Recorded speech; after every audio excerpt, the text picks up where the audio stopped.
ಸಾಮಾನ್ಯವಾಗಿ ಆರ್ಎಸ್ಎಸ್ ನಾಯಕರು ಬಿಜೆಪಿಗೆ ಕೈಗೊಳ್ಳೋದು ಅದರಲ್ಲಿ ಗುಣಾತ್ಮಕವಾಗಿರ್ತಕ್ಕಂಥ ಮೌಲಿಕವಾಗಿರ್ತಕ್ಕಂಥ ಒಂದು ವರ್ಗ ಇತ್ತು, ಅದಕ್ಕೋಸ್ಕರ ಬಂದಿದ್ದರು. ನಾನು ವಿವರನ ಹೇಳೋದಿಲ್ಲ. ಒಂದು ಚೆನ್ನಾಗಿತ್ತು, ಗುಣಾತ್ಮಕವಾಗಿರ್ತಕ್ಕಂಥ ಒಬ್ಬ ಕಾರ್ಯಕರ್ತ, ಅವನ ಬದ್ಧತೆ ಏನು, ಅವನ ಕರ್ತೃತ್ವ ಶಕ್ತಿ ಏನು, ಅವನ ಉದ್ದೇಶ ಏನು ಅನ್ನೋದಕ್ಕೆ ಸಂಬಂಧಪಟ್ಟಂತೆ ಕೆಲವು ವಿವರಗಳನ್ನು ಅವ್ರು ಹೇಳಿದ್ದಾರೆ.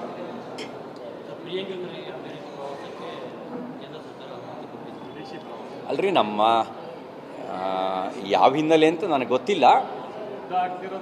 ಅಲ್ಲ, ಬಹುಶಃ ಆ ಸಂದರ್ಭ ಎಲ್ಲ ನೋಡಿಕೊಂಡು ಕೆಲವೊಮ್ಮೆ ಕೇಂದ್ರ ಸಚಿವರನ್ನು ಕೂಡ ನಿರ್ಬಂಧ ಹಾಕತ್ತೆ, ಕೇಂದ್ರ ಸಚಿವರನ್ನು. We at East Point Group of Institutions offer a wide range of courses that provide limitless opportunities, building skills over 2 decades.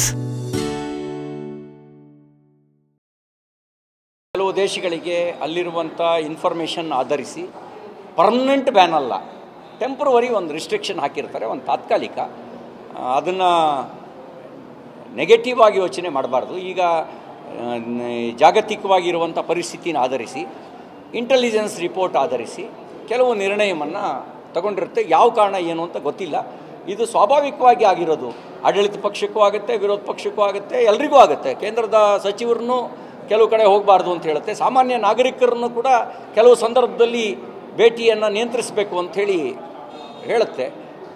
ಅದು ಯಾಕೆಂದ್ರೆ ಇವರು ನಮ್ಮ ಭಾರತದ ಹೊರಗೆ ಹೋದಾಗ ನಮ್ಮ ಭಾರತದ ಪ್ರಜೆ, ಇಲ್ಲಿ ನಾವು ಕಾಂಗ್ರೆಸ್ ಬಿ ಜೆ ಪಿ ಆಡಳಿತ ವಿಪಕ್ಷಗಳಿರ್ಬೋದು, ಹೊರಗಡೆ ಹೋದಾಗ ಅವರು ಭಾರತವನ್ನು ಪ್ರತಿನಿಧಿಸ್ತಾರೆ, ಅವ್ರು ನಮ್ಮ ಭಾರತದ ಸಿಟಿಜನ್ ಆಗಿ ಹೋಗ್ತಾರೆ. ಹಾಗಾಗಿ ಅವ್ರ ಯೋಗಕ್ಷೇಮ ಅದೆಲ್ಲವೂ ಕೂಡ ಜವಾಬ್ದಾರಿ ಇರುತ್ತೆ. ಹಾಗಾಗಿ ಆ ಕೆಲಸ ಮಾಡಿರ್ಬೋದು ಅಂತ ಅನಿಸುತ್ತೆ.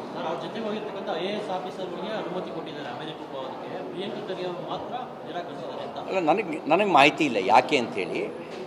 ಬಹುಶಃ ಅವ್ರ ಬಗ್ಗೆನ ಹೆಚ್ಚಿನ ಕಾಳಜಿ ಕಾರಣ ಇರ್ಬೋದು.